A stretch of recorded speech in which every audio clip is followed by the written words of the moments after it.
welcome to the show. I'm so happy you're joining me today. Oh, thank you, Lindsay. I'm delighted to be here. It's a beautiful day. It is. We have a lot of sun where I am. I'm very excited about that. I'm really anxious to talk to you today because I've read your book. I'm almost done. I have like a chapter left, and it's really wonderful. And it's called The Magic of Yes. And I really want to dive in, talk about lots of different things that you bring up that are really, really, I think, insightful and helpful for other people. But before we get to that, I always like starting with just giving you the floor for a minute to share who you are, a little bit about your background, and how you decided one day to write this book. How did you get here? Okay. Well, I, like so many other people, am a survivor of a difficult childhood. And I think sometimes that sets us up to um, have reason to reflect a lot and try to make sense of what it was that we went through and why we are where we are. Um, and I became very aware when I was 17 years old that whatever I was going to be up to me, that I didn't really have the support of anybody helping me, and I didn't have any good role models. So I took that on. And my friends during that time were the rock and roll stars of the 60s. So I grew up I'm 76 years old and loving my age, by the way. But that does mean that my formative years were during that hippie era Yeah. of the 60s, which was a very exciting time. And I became a entrepreneur mainly because I'm not a good follower. I'm really a crappy follower. I have a tendency to always think that I can figure stuff out and whatever. And that led me to a career of starting a software company back in let's see, that would have been the early 80s. And it was right at the advent of the personal computer. And that was a Right. great time to provide services to small businesses. So I got really lucky. Yeah. Perfect And timing. perfect Yeah. timing. Business grew well. I sold it when I was 49 Wow. and I was able to retire. But I didn't do retirement well. Hmm. I I guess I was just too young, too much energy, and I had lived the American dream because I started the business when I was a single mom with two little kids. Wow. Um, but it wasn't very fulfilling. Yeah. And and circumstances happened that I finally realized, oh, I needed to deal with the trauma from my childhood. And I did. And in doing that, I was able to discover myself, discover the essence of who I was. Because I always felt it was so strange that here I was a successful business person, but I really was not a very happy wife. And by Uh-huh. now I was on my second marriage, still not happy being Yeah. married. But that was our big supposed to in my generation, is that you're Yeah. supposed to get married, right? Right. Get married, have kids. Yeah. Exactly. Hmm. And so I ended up going to traveling a lot all over the world. And as I traveled, I started questioning all these beliefs that I was told were the things that I was supposed to believe, and because I started seeing things that showed me that what my parents told me was true wasn't necessarily true, and that there were big gaps in what I knew, Yeah. and um, and so one thing after another led me to a desert in Niger, where I came across a little girl that was just so skinny and sick and had flies on her eyes, but yet she was carrying a younger sibling. And all she really wanted was my water bottle. Because if you had a water bottle, that meant that you had a chance for life. Yeah. And of course, I gave her my water bottle, but I realized that little girl could have been my darling Ella, my little granddaughter. and that Ella had done nothing special to be born my granddaughter, and this little girl had done nothing wrong to be born into this disease-ridden life. Right. So off, off I went to another career. Wow. I started a nonprofit. I thought, well, I know how to run a business. I could just run one in Africa and get all the flies off all these girls' faces. I bet Well, that it's a was quite, little, yeah, that must have been a shock, right? I mean, you must have yeah, learned a lot. like Yeah. duh. I mean, all the, I mean, you're starting from nothing and then you hire employees, and instead of them being the kind of employees I'm used to that are motivated by different factors when we lived in a free society versus people that live in a more dictatorial society that's based on fear. I Yeah, mean, it's a whole different ballgame. And I one bet. thing after another, being an overachiever, we overachieved. I mean, we grew the business and helped a lot of people. And then the time came where I pretty much got kicked out of the country. Oh no. Um, Well, that sounds like a I good mean, story, Lori. I mean, yeah, well, that's, how do that'll you, take us in that'll how do take us you, another direction. I was going to say, how do you get kicked out of the country? That's what I was, Well, really, the thing of it is, by this time, let's just kind of look at the timeline. I was in my mid 60s. I was a single woman. Right, finally, had gotten divorced from my second husband. So I was a single woman living in Ethiopia, and the country was on fire. The conflict had really arisen. There's a lot of tribal clashing that goes on in countries like that. And I worked in a very marginalized area, and it was a gun running area. And and it also was an area where there's a lot of land grabs going on, mm, where the government is taking large blocks of land, selling it to foreign investors to bring in money. But the yeah, problem is it displaces the people and wrecks their right. livelihood. Yeah. So, um, and the embassy really let me know that I was, I really was a hostage target Oh, geez. because and it really wasn't fair for me to keep working there because they would have to put resource on me. Yeah. And they really needed to put resource otherwise. Yeah. And the timing was perfect because I had started to get a little bored, and my daughter taught me into online dating. And this guy popped up on the screen, and I met him when I was on leave. And I thought, oh, well, you know, why not Maybe. take another flyer? Yeah. Something you seem to be good at. Yeah. So I did.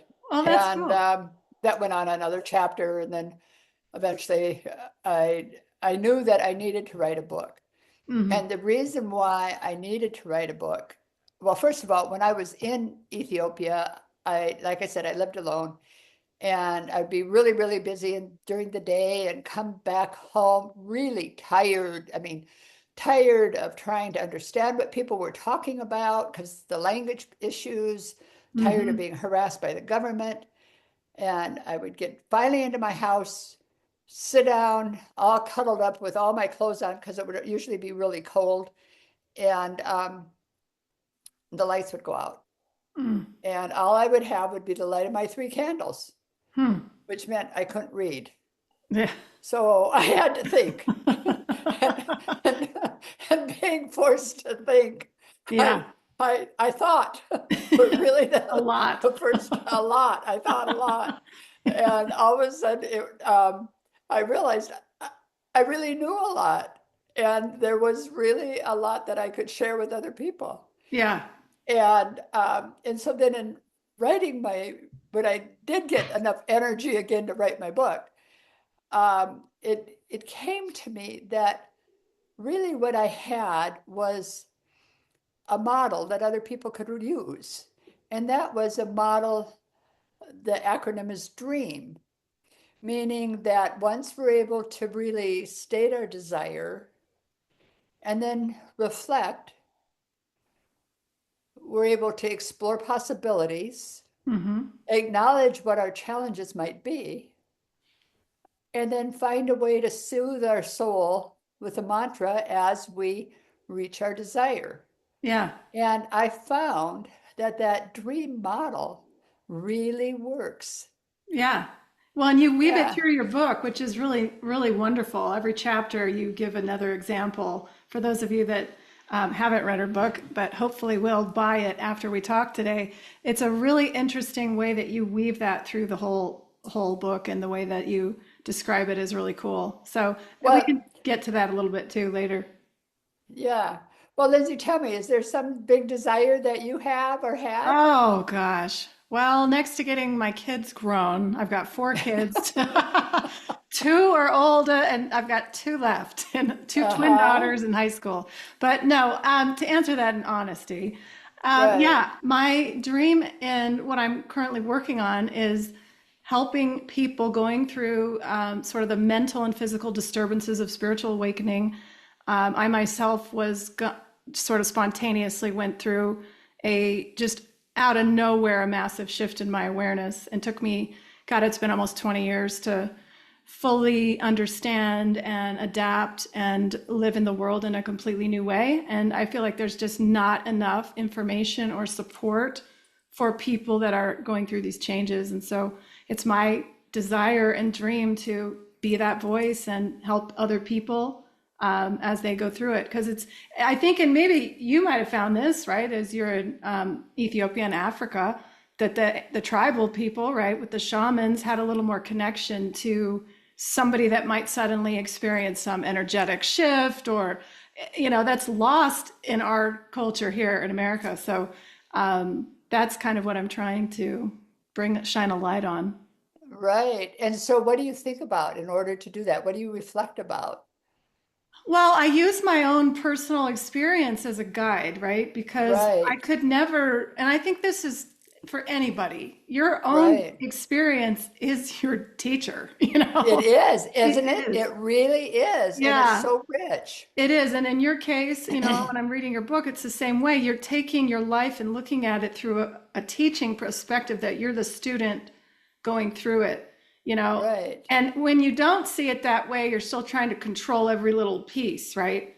Right. Like Right. Yeah. you mentioned the paradigm shifts that you had and shifting perspective, and it's huge when you shift into a different way of sight, and seeing everything. So Isn't yeah. it? I mean, it's to me, that is the fun of it. It's like, oh my God, it's like I use the analogy in the book, and I think it's so true. It's like you go to an eye doctor and they flip those little gizmos, and I instead know. of flipping those little gizmos so you can see the E better, I or know. read another couple lines down, all of a sudden is if it was like a cultural flip, Yes. Yeah. and you're able to look at that culture and think, oh wow, I wonder why they do that. Mm-hmm. Oh, I see. Yeah. It was, and I went through such a shift when I was working over in Ethiopia down in the extreme southwest corner with the Hammer tribe. And I spent a lot of time down there, and I was forced to shut up and listen Mm-hmm. because I couldn't speak the language. Yeah. And so sitting there waiting for my questions to be interpreted and hoping that the answers would come back that answered my question, Yeah. which oftentimes did not, Yeah. um, I would look at the people. I mean, just watch them. And here there are people that very uneducated from a traditional way, Mm-hmm. but very, very well versed in how to survive in their landscape. Sure. A whole different kind of education. Oh, absolutely. And living in an environment where collaboration is absolutely key, Mm-hmm. because if you were competitive, you'd die. Yeah. Well, that's another point you bring up, and I was going to ask you this in your book, as you talk about this maybe you experienced that competition, you said, as a young person through business Right. and obviously being an entrepreneur. in the computer industry. I'm sure there's a big Yeah, competition factor, right? right, In the right, tech right, world. right, And then that shift you say that happens when you went down there, like you just said, and you became a right, collaborator. Can you speak a little right. bit more about that? What that's like? Oh, yeah, it really, really is a big shift. Because when you think about what is competition, it means kind of beating out the other Hmm. person. And even as competitors, when we try to talk about win-win situations, um, which is a good kind of competition in my mind, it also is trying to further your product, Hmm. trying to sell your goods, generate your Right. revenue in some way. And in collaboration, it really is all about how can we collectively reach a goal. And just like right now, one of my big endeavors is to grow my Facebook group, Hmm. which is called the Wise Woman Sisterhood. And the reason behind that is I'm right now I am having this phenomenal opportunity to meet so many incredible women, people like you, Lindsay, that are really committed to trying to help other people. Yeah.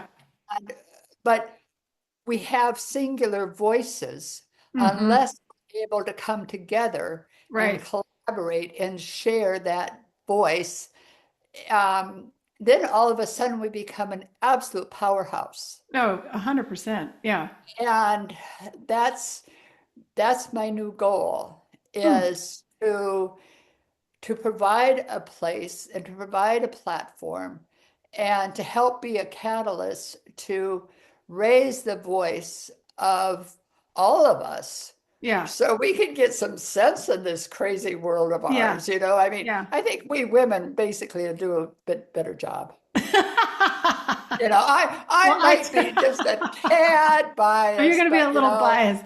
I think you're right. I think yeah. that we have, as women, I mean, we're built completely differently than men. I Right. talk about this a lot. It's like men just don't think the way women do. We don't communicate the same.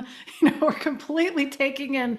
I feel like when I'm with my husband, sometimes I'm like, we are in the same room and we are it's like a totally different experience we're Yeah. having, Yeah. Yeah. Yeah. So Yeah. anyway, well, maybe we can talk about this too, is one of the really key themes that I'm picking up when I'm reading your book is just this idea that you don't have to live in your childhood. Like you said, you had a not Right. so great childhood. Can you talk about what it's like to move past that for maybe people who are listening that really are still holding the trauma of whatever happened to them when they were Right. younger? How do you get past that? Yeah. Well, you know what? Let me use one of my new good friends as an example. And Angie, when she was 4 years old, she was enrolled in kindergarten, probably because she was a bit rambunctious and her parents did not know what to do with her. Yeah. Angie shows up in kindergarten ready to take on the world. And she's funny and she's smart and she's sassy, and the kids like her Yeah. until it's recess time or gym class. Then, of course, all the boys are the team leaders, and the boys start picking the different people to be on their team. Mm-hmm. And guess who the last person is? It's always Angie Mm-hmm. because she's roly poly. Yeah. And because she's roly poly, they don't want her on the The team. team. So the teacher would always have to put her on the team. Yeah. And by the time she was 10, 11, the same kind of thing was going on, but her personality force was such that she could just keep making jokes and be funny. And she felt her superpower was being Angie. That's what her Mm-hmm. daddy always told her. Yeah. Uh, One day in speech class, in college speech class, by now she was 26 years old. She had gone to school a little bit later. She got up to give her speech in the front of the class and she could not move. Oh, It wow. was like her feet were made of lead, her Mm. knees were locked. She couldn't move. Mm. Frozen, like a And fight or flight. Yeah. absolutely, just Yeah. totally frozen. And it came to her. Oh my God, these people were judging her. Mm, They were defining her by being fat. She was the fat girl. mm, And that's oh, how they looked at her. That's what she was. yeah. And she just spiraled into despair. Hmm. And she didn't like that. She did Yeah. not like that at all. It just felt awful. Mm-hmm. So at this point, Angie was not self-aware. Up until that point, she wasn't self-aware. She knew how she felt, that she felt she was smart and witty and funny, but other people were interpreting her differently. They Mm-hmm. were defining her by being fat. And she said, you know what? To hell with them. Yeah. I'm not going to let them define me. I'm going to define me. Right. I'm going to be the one that decides who I am. And she took it on. She absolutely took it on. She really worked on the whole piece of loving herself for who she was Mm-hmm. and realizing all of her wonderful attributes that she has. Yeah. And her self-talk started being, and I absolutely love this, was her self-talk was, I'm going to wake up every morning and I'm going to choose PMA, not PMS. That's a good mantra. Exactly. And what that really meant was her positive personal attitude, Yeah. not her, what is it, premenstrual syndrome or Syndrome. whatever Yeah. PMS is. Yeah. So, Wow. Well, so that's a that's great what story. Andy was. Yeah. Yeah.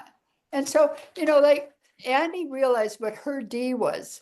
Her D was to be the best possible version of herself. Yeah. Yeah. And so every morning when she'd wake up, she would reflect on the experiences of the day before and what made the day great. And she would explore what was there anybody that she needed to apologize to, Mm. because she wanted to make sure that she could drop whatever emotional baggage she was carrying from yesterday, Yeah. and she would just be free to be nimble today. Yeah. And we all know what her mantra was. Her mantra was, I'm going to have PMA, not PMS. So that was Angie's dream, and she lives her dream. And you know what? Today, she's not only considered a titan, by Brains magazine, she's listed as one of the top 500 influencers in the world. Huh. She has a podcast. It's The Girl with Purple Hair Talks Business. It's incredibly successful. Oh, that's She's cool. she's the most fun person to be around. Yeah. Well, she's content with herself now, sounds like. Yeah. Absolutely. And you know, her life can be a shit show from a medical standpoint. She's going through some challenges right now, Yeah. but it doesn't impact how she looks at her day. Yeah. Well, that's It so doesn't define her. right. And that's also what you're speaking to there is the idea, like the title of your book, The Magic of Yes. What you're really saying is yes to whatever happens. I'm going to Yeah, maintain my, like you said, your dream, your mantra of whatever it is for yourself, no matter what happens on the outside, no matter what the exactly. world presents me. Yeah. Yep, yep. Because we have, as humans, we have the most wonderful ability to always have a choice. We Yes. do have a choice. Yeah. No matter who we are, where we are, we can choose how we're dealing with whatever that is. Yeah. A lot of people don't believe that though. They think that everything's happening to them. And then they use it as it's like, I'm justified because this happened and now I can do these things. Right. But And I think it's a trap, you know? well, it's really what it means is they're falling, we all can be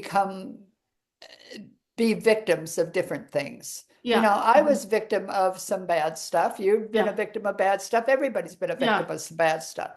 But it's our choice whether or not we're going to fall into victimhood. Right. Which is That's our completely different. choice. Yeah. Totally different. And if you're going to let that define you, sorry, Charlie. Yeah. You're not headed for a good dream. There's not any No. real kind of like a nightmare going on Yeah, you're there. gonna live the hellish dream. Yeah, yeah, you're going to live your nightmare. I mean, Yeah, let's live a positive dream. right. So, Well, exactly. yeah. When did you in your life realize that you were going to take the magic of yes? When did you have a moment in your life where you just suddenly realized I don't have to believe that or do this anymore? Like if your family was a certain way, or was it always with you? You know, I think that what was always with me was the willingness. I never considered myself a victim. I mean, even when my dad committed me to a nut house, and if you need that, want to find out that story, you got to read my book. But um, the even when he committed me to the nut house, and I was sitting there, I never thought, "Oh, poor me." I Hmm. thought, "Oh, I'm in this nut house, and I better get the hell out of here before they take my mind away from me." Because Right. back in those days, they were doing lobotomies Oh, I know that's and crazy. really awful That's stuff. crazy. So, I figured it out. Yeah. And once I got out of there and I realized my photographic memory was gone, instead of saying, "Oh, poor me," I think I first said, "Oh, shit." But then after that, excuse me. Yeah, But that's after all right. that, I said, "Okay, so I think we better start working on trying to learn how to remember, because Yeah. I never had to cultivate a memory because I had a photographic one." Wow. And so at 17, I had to start learning how to remember what I read on that page of the book. Huh. And Is that because of what they gave you in there, the drugs and yeah, stuff? the Yeah. drugs. Yeah, Wow. Did that yeah. stay permanently? Like you just lost the memory thing? Well, I lost the photographic memory right after it was gone. And I really had a hard time remembering. I was reading the book For Whom the Bell Tolls by Winston Churchill. No, no, Hemingway. That's a Hemingway Mm-hmm. one. And and I realized I read a page and I couldn't remember what was on the page I read. So I'd go back and I'd read it again. And I Mm. still couldn't remember. Then I'd read it again and I still couldn't remember. And I also deal with an issue and I didn't realize it at the time because it wasn't diagnosed. I have ADD, meaning, I just thought my molecules all were scattered all over inside my head and I had a hard time corralling them. Yeah. But to answer your question, Lindsay, you can teach yourself to improve your memory. And for years, I struggled a bit. I could remember things that mattered to me. Like if there's something that really mattered to me, I could get it into my head and keep it in my head. Or Yeah. if there were things and being the boss of a business and with a lot of employees, if somebody else was there to remember the details, I was good. Mm. And if the details were going to be dependent on me, I would force myself to remember them. Yeah. And I got very good at scanning things, at saying, "Oh, I know I read this, and I think it was like that," and going back. And over the years, I never regained my photographic memory, but I've got a pretty good memory. Yeah. I can, but I've worked at it. Yeah. You had to try harder at it. That must have been Right. shocking to you to be, if you've had such a Yeah. clear memory, then suddenly you're just foggy. I mean, Well, it's kind of like, what the fuck? I yeah, mean, it's exactly. like, Like what happened? Yeah. what what went on? And because literally before then, I could actually, if I was going to take a test, I would just flip through the pages in my mind and find the page in my memory and read it off the Yeah. page and write down the answer. Oh, how cool. Yeah, really cool. Really cool. Yeah. Like Yeah. I'd love to hear that. That's so interesting. Yeah, but it's really lazy, Yeah. you know. And, and all of a sudden, there's no pages there. They're all blank. And so I Hmm. wasn't foggy. I just didn't, I just didn't have the pictures in my mind anymore. Huh. And so I had to learn the data. Yeah. And, and then with the time in Ethiopia when I was forced to reflect, I had the data, and now I just had to get rid of the noise. Yeah. And then that's what became the wisdom. Yeah. There you go. Yeah, The yeah, opening came in the wisdom. That's interesting. Maybe yeah. we can talk a little bit about, there's another thing that I love in your book that you bring up is forgiveness. Oh, And yeah. forgiveness to me is like the key to life if you want to let go and really feel okay and feel liberated and understanding to the whatever has occurred, right, as you describe, really understanding the perspectives of those involved, I think really helps with forgiving other people. So maybe you can talk more about that. Sure. Well, for me, the big forgiveness piece, you know, I actually had an easier time forgiving my mother. My mother was the one that thought I was possessed by the devil, and that story is also in the book. Yeah. But I had a harder time, I was able to forgive her because I felt that she didn't know any better. Yeah. And but I had the harder time forgiving myself because I realized that because I didn't know how to be a emotionally supportive mother, Mm-hmm. my kids went through hardship that they wouldn't have gone through if I had been more emotionally available. Yeah. And I realized why I wasn't emotionally available Yeah. because I had, learned the skills to survive. Right. And that didn't include being emotionally available, No. at the time. But but in my 50s, when I was doing personal work, and I realized that I I really had been a subpar mom. Mm-hmm. I hadn't been the super mom that I was trying so hard to be, Yeah. earning the money, providing the home, being there whenever I was there, going to all the kids' activities, doing all the stuff. Everything. Yeah. Yeah, Mm-hmm. but not really being there emotionally Yeah. present, Yeah. um, impacted them. Mm-hmm.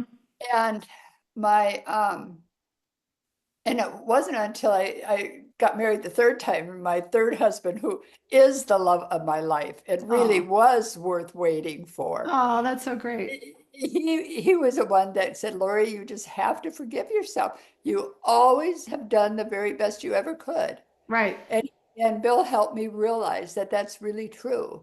Yeah. I've always done the very best I can, and by God, it was pretty damn good with what I Yeah. had to work with. Yeah. So let's just forgive myself and move on. Just Exactly. drop all that crap and just move Yeah. on. Well, And I did. yeah.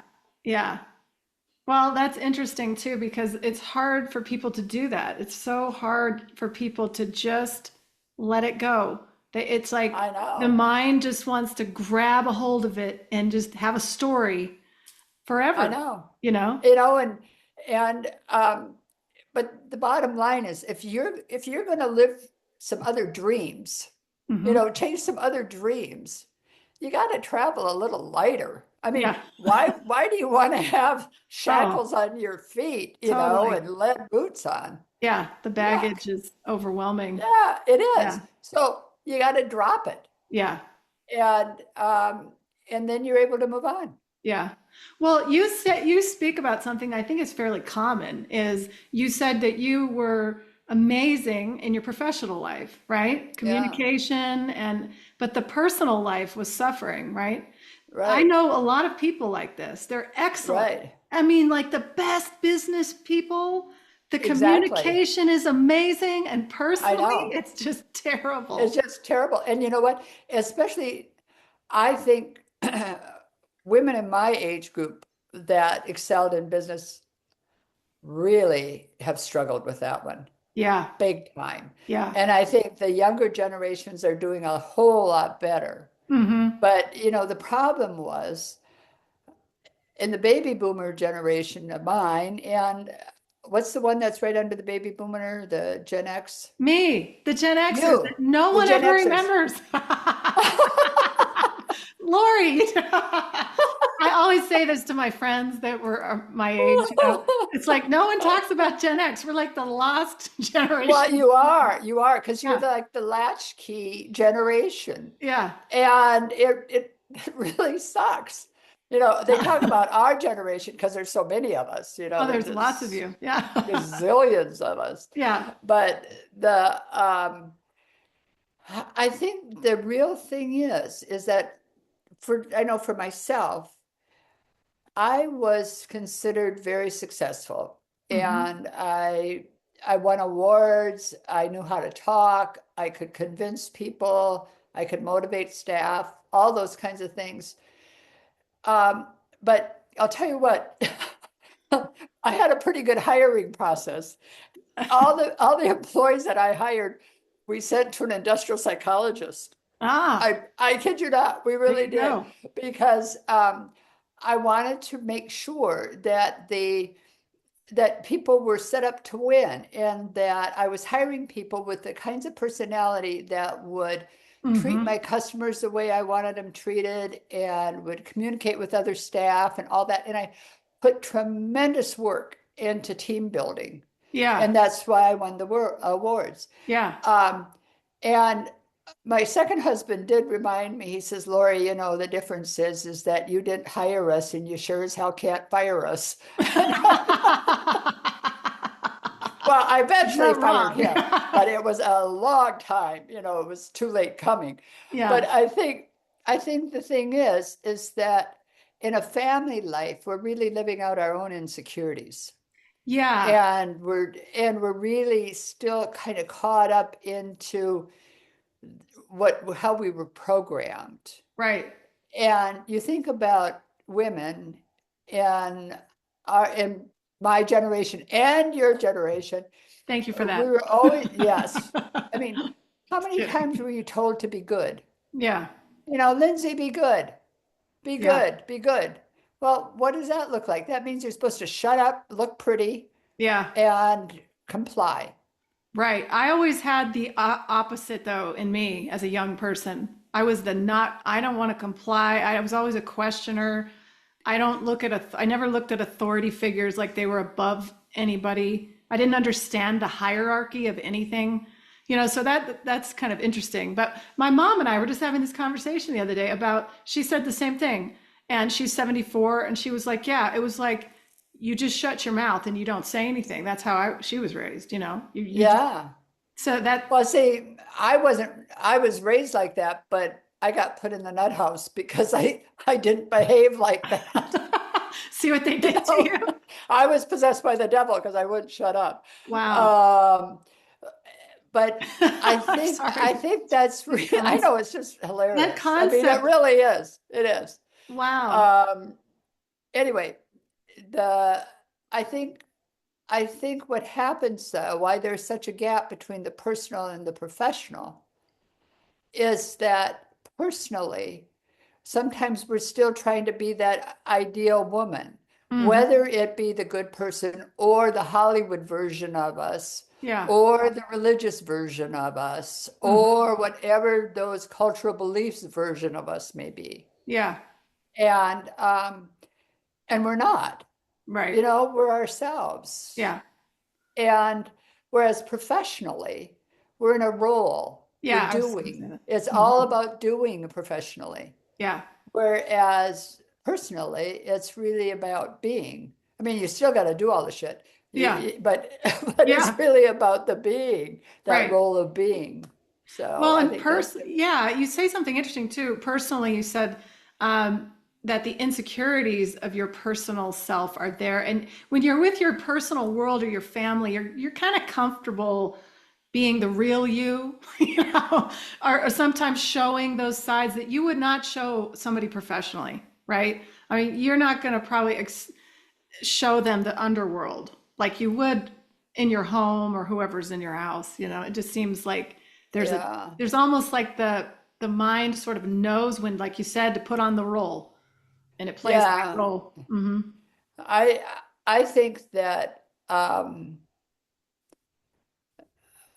was just so much happier at work. Yeah. I was so much happier at work. Yeah. and and I wasn't happy at home. Mm-hmm. So I think it really depends upon the individual, but I do know, and one of the main goals I had when I started out writing The Magic of Yes was to really talk to those people that had the gap Mm-hmm. between their personal life and their professional life. Yeah. And and I realized it's really come to address people that have a dream and they just want to know how to get to wherever that dream is. Yeah. They have a desire Yeah. that they want to fulfill. Yeah. And and so I really wanted to write a guidebook to help people be able to reach that desire, to Yeah. reach their dream, Yeah. and to give them examples of how to do that. Yeah. Do you do speaking at all on the topic, like in front of groups or? I'm certainly available to do that. Yeah. Yes, I was I curious am. if you. And I'm available to do that. And another thing that I just decided to offer for a while, because I think it would be really fun. And my book is newly published. It just has been out for 2 months. So, Yeah. but if people want to get together, their book club or a Hmm. group of friends, friends with dreams, Yeah. and want to schedule an hour with me to help facilitate their Oh, group, yeah. That'd be I'll be fun. happy to do that. I'll That's be happy to great. do that. And you can sign up for that on my website. Okay. I'll make sure Yeah. and link all this stuff in the show notes too. That's really a Yeah. great idea. Like the Yeah. author, you get a little tea time or sip some wine with Lori. Wine's good. Wine's Yeah, good. I know. I added that in there because It, that's what I would choose too. Yeah, yeah, yeah. I But know. I think a lot of times, I just really want people to have a way to follow their dreams and to reach their dreams. And it's a great learning experience for me. Yeah. Oh, It's yeah. really fun for me. Yeah. The more you share, the more you learn, I'm sure. Exactly. Yeah. So, can you talk about one other thing in your book you talk about throughout is what's in it for me? You have Right. this main concept throughout the book. Yeah. Can you touch on Right. that for a minute? Yeah, we'll just touch on that. So it's called WIFM, knowing your WIFM, WIIFM. Mhm. What's in it for me? And the me is the person that you're talking to. And Mhm. the whole idea behind it is if you can put yourself in that other person's shoes and really take on whatever context they're dealing with, Mhm. you then have the ability to understand them. Right. And so then you can communicate a lot more effectively.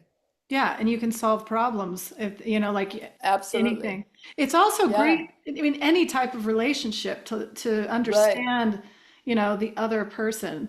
I re Exactly. And that's so lacking with most of us, right? We don't really have Right. the tools to Right. solve a problem because everybody's in their head with their own perspective thinking they're right, right? I mean, let's Right. just be, Right. I'm I right, mean, you're wrong. Yeah. yeah, exactly. Yeah. Exactly.